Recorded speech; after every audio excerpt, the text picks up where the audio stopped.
பார்த்தீங்கன்னா, நம்ம லலித் கலா அகாடமியில photo exhibition நடந்துட்டுருக்கு. இந்த எக்ஸிபிஷன் பார்த்தீங்கன்னா, ஃபுல் அண்ட் ஃபுல் ஃபிஷர் கம்யூனிட்டியில உள்ள விமன்ஸை வச்சு எடுத்த ஃபோட்டோஸ் தான் இங்கே எக்ஸிபிஷன் பண்ணியிருக்கோம். இதுக்காக செலக்ட் பண்ண ஃபோட்டோகிராஃபர்ஸ்னு பார்த்தீங்கன்னா, நாகப்பட்டினம்ல இருந்து 6 பேரும், ஒடிசாலேருந்து 8 பேருமா சேர்த்து மொத்தம் 16 பேரை வச்சு அவங்கள லைஃப்பை அவங்களே வச்சு எடுத்த ஃபோட்டோஸ் தான் இது எல்லாமே.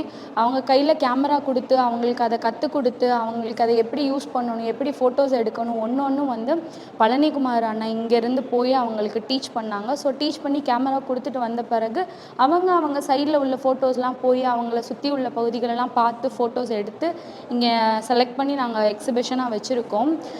எத்தனையோ ஃபிஷர் கம்யூனிட்டி பற்றி ஃபோட்டோஸ் நீங்கள் வெளியே பார்த்துருக்கலாம். பட் அதெல்லாம் என்னவா இருக்குன்னா, யாராவது வெளியே இருந்து போய் அவங்கள ஃபோட்டோஸ் எடுத்து அதை எங்கேயாவது நீங்கள் எக்ஸிபிட் பண்ணி தான் நீங்கள் பார்த்துருப்பீங்க. For the first time fisher community பீப்புள்ஸையே வந்து அவங்களுக்கு போய் சொல்லி கொடுத்து அவங்களோட லைஃப், அவங்க டே டு டே லைஃப்பில் என்ன கோத்ரோ பண்ணுறாங்க அவங்களே ஃபார் த ஃபர்ஸ்ட் டைம் பண்ணியிருக்காங்க. இது இந்த எக்ஸிபிஷனோட எக்ஸ்ட்ரா ஒரு சிறப்பாக நாங்கள் பார்க்குறோம்.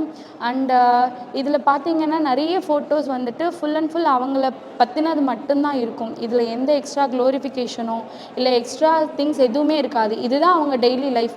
காலையில் எழுந்துப்பாங்க, மீன் பிடிக்க போவாங்க, அதை ஏலம் எடுத்துகிட்டு வருவாங்க. ஏலத்தில் எடுத்துகிட்டு வர்ற மீன்களை வந்துட்டு பஸ்ஸில் இந்த மாதிரியான பப்ளிக் டிரான்ஸ்போர்ட்டில் போய் நிறைய இடங்களில் சின்ன சின்ன வீடுகளில் அவங்க வந்துட்டு சேல் பண்ணுவாங்க. அகெயின் வீட்டுக்கு போவாங்க. வீட்டுக்கு போய் அதே ஹவுஸ் ஹோல்ட்ஸ் அவங்களுக்கு ரெகுலராக பார்க்குற வீட்டு வேலைகளையும் பார்த்துட்டு அவங்க இந்த வேலைகளையும் செஞ்சிட்ருக்காங்க. ஸோ ஃபிஷர் கம்யூனிட்டியில் வந்துட்டு மென்ஸ் தான் நிறையா ஒர்க் பண்ணுற மாதிரி வெளியே இவ்வளோ நாள் பார்த்துட்ருக்கோம். நான் பெருசாக அப்படி தான் பார்த்துருக்கேன்.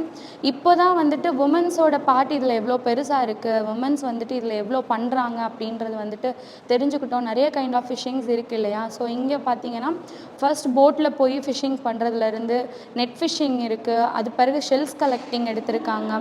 அந்த பக்கம் அடுத்த கேலரியில் நீங்கள் பார்த்தீங்கன்னா ப்ரான்ஸ் எல்லாம் வந்துட்டு கையிலேயே பிடிக்கிறாங்க இல்லையா. ஸோ அதெல்லாம் வந்துட்டு நாங்கள் இங்கே தான் ஃபர்ஸ்ட் நாங்கள் பார்க்குறோம்.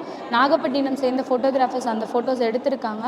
அதெல்லாம் ரொம்ப முக்கியமான ஒர்க்காக நாங்கள் பார்க்குறோம். இப்போ நீங்கள் இந்த பின்னாடி பார்த்தீங்கன்னா இது எல்லாமே வந்து சீ எரோஷன் பற்றின ஃபோட்டோஸ். 2024 ஒடிசாவில் கஞ்சம்ன்ற பகுதியில் நடந்த சீ எரோஷன் பற்றின ஃபோட்டோஸ். இதை எடுத்தது நம்ம பிரதிமான்ற ஒரு ஃபோட்டோகிராஃபர். இந்த இடத்துலையே தான் அந்த ஃபோட்டோகிராஃபரோட வீடும் கூட இருக்குது. இன்னுமே அந்த சீ எரோஷன் அங்கே நடந்துகிட்டே தான் இருக்குது. 2022 எடுத்த ஃபோட்டோஸ் இது. ஸோ இன்னும் அந்த இடம் அதே நிலைமையில் அதே இதாக தான் இருந்துகிட்ருக்கு. லக்கிலே பீப்புள்ஸ் எல்லாம் சேவ் ஆகிட்டாலும் அவங்க நிறைய திங்ஸ் லாஸ் பண்ணிட்டாங்க, நிறைய அவங்க ப்ராப்பர்ட்டிஸ் லாஸ் பண்ணாங்க. ஸோ அதெல்லாம் அவங்களோட வழிகளை அவங்களோட பார்வையிலேருந்து பார்க்கும்போது, அவங்களோட கோணத்துலேருந்து பார்க்கும்போதும் இன்னுமே இந்த ஒர்க்கு ரொம்ப வேல்யூபிளாக தெரியுது.